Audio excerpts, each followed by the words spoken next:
Hi guys, and welcome to my tutorial on Bella Swan. Woo! We're doing her as a vampire today, and I've created this look, and there is a little Halloween outfit inspo which isn't too difficult. So I really hope you like it, and it's a fun, easy outfit to pull off because it doesn't require much. So without further ado, let's get into the tutorial.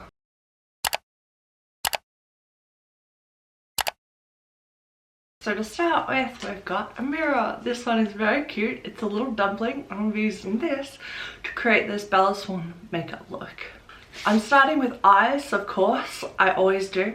And I'm starting with a Natasha Denona I Need a Warm palette. This is how the palette looks. But honestly, you could take any golden eyeshadow that you have at home and use that. So just on my finger, I'm taking the shade that's right here called Push. It's La Push, baby. It's La Push. And I'm putting that all over the lid with my finger, but I'm excluding the inner corner.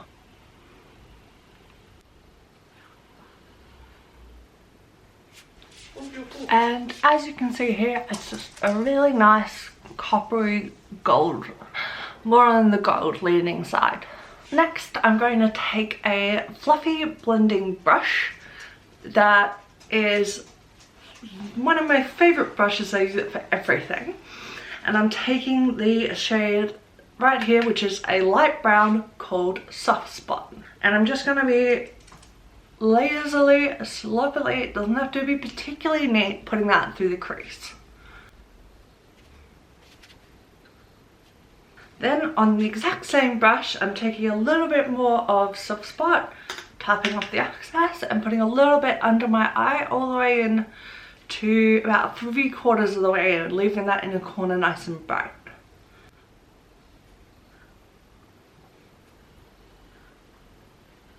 At this point, feel free to swap brushes, but I'm a bit lazy.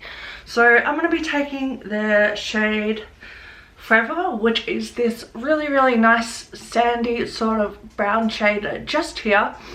But again, use any brown, it really doesn't matter that much. And I'm just going to be taking a little bit of this, just slightly above where we put that brown, which is here, just to create a nice fade. Now with the darkest colour right here, which is called Pep, which is a dark brown, I'm just going to take a tiny bit on that, again, same brush, in the outer portion of the lid, just to add a bit of dimension.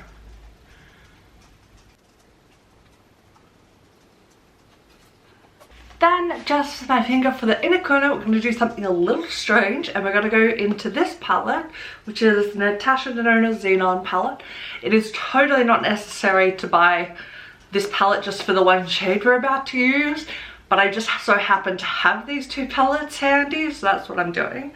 And I'm taking this very glittery shimmery shade right here called Supersonic, which is a lovely silver, and I'm putting that in the inner corner just with my finger. The interesting part about the movie, I find, is that they mix gold and silver shadows, which is something I definitely wouldn't do naturally.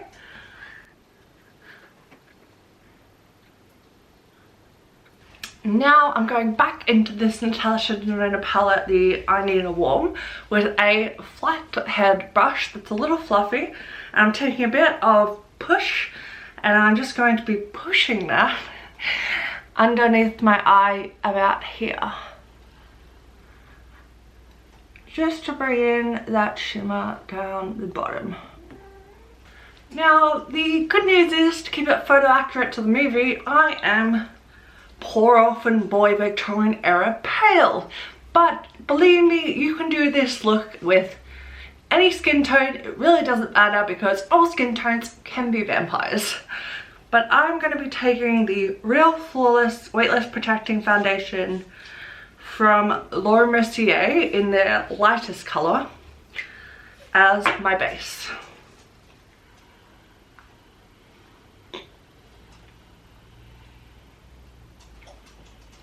And I'm just taking a regular foundation brush, this one is from NYX, to buff that into the skin. Now we only want sort of minimal coverage with the foundation, and this is, to be honest, more of a tinted moisturizer I find than a foundation, even though it's called foundation. Okay, so while that settles in the skin, I'm going to take this NARS liquid liner explicit black eyeliner and just line very softly the top of my eye.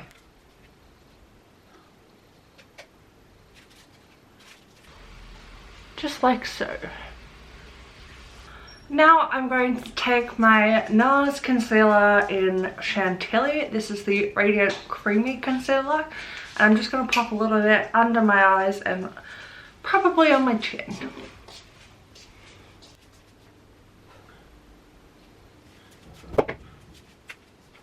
Then I'm just taking this Rare Beauty concealer brush to blend that in. And now for one of my favorite parts ever, I'm taking this Flower Nose powder, which is a little ballet box. And it is purple, which is what they used in the film, a purple powder. So to keep on theme, I'm going to be using this purple powder all over my face. Then I just swirl it in the cup, and on it goes. Then I'm taking this Nude Sticks Nude Matte in Beach Babe, which is a contour stick. That is this really, really pretty orangey sort of red colour. Reddy brown, I meant to say. I don't know where I got orange from. And I'm just going to contour the cheekbones. And I'm just taking a durable brush from NYX to buff that in. Now this is the part you'd put on mascara, but my autism says no. So we're going to skip that step and move right on to blush. I have this Flower Nose blush in CO2 Crystal Luna, which is from the Unicorn collection, which is a purple, which I thought would look really good because they are not heavy on the blush, unlike me. So I'm just going to put on a tiny bit of blush. Still got to get the nose though. And then for highlight, I'm taking this drugstore CoverGirl True Blend Skin Enhancer in the shade Rose Bean, which is just a cream highlight, nothing special, run of the mill. That's nice and cheap. And I'm going to pop that on the tops of my cheekbones and the tip of my nose to give us that vampire glow. And just to blend it, I'm taking this Wet n Wild highlighter brush and I'm just going to blend it in. And finally for lips, I'm taking this Romand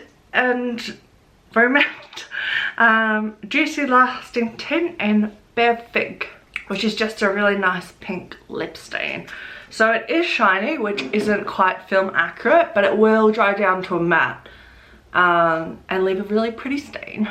So we've just thrown on a blue dress reminiscent of this dress that I'll put on screen, and all we do is throw this on with the makeup look, part our hair in the centre, and you've got yourself a Bella Swan cosplay. So this is how the dress looks on. I just got this from Shein, and yeah, it's really nice and I think it fits the job pretty well. It was quite hard to find this exact dress that had a little slit down the side, but honestly this is close enough. And of course, I'm going to throw on some sparkly black Converse to really complete the look. So these are the Converse in question, which I'm going to throw on, which is very Bella Swan wearing Converse with a dress. So this is the finished look. I hope you enjoyed our Bella Swan transformation today, and I really hope you had a great time watching this video. Thanks so much. See you later.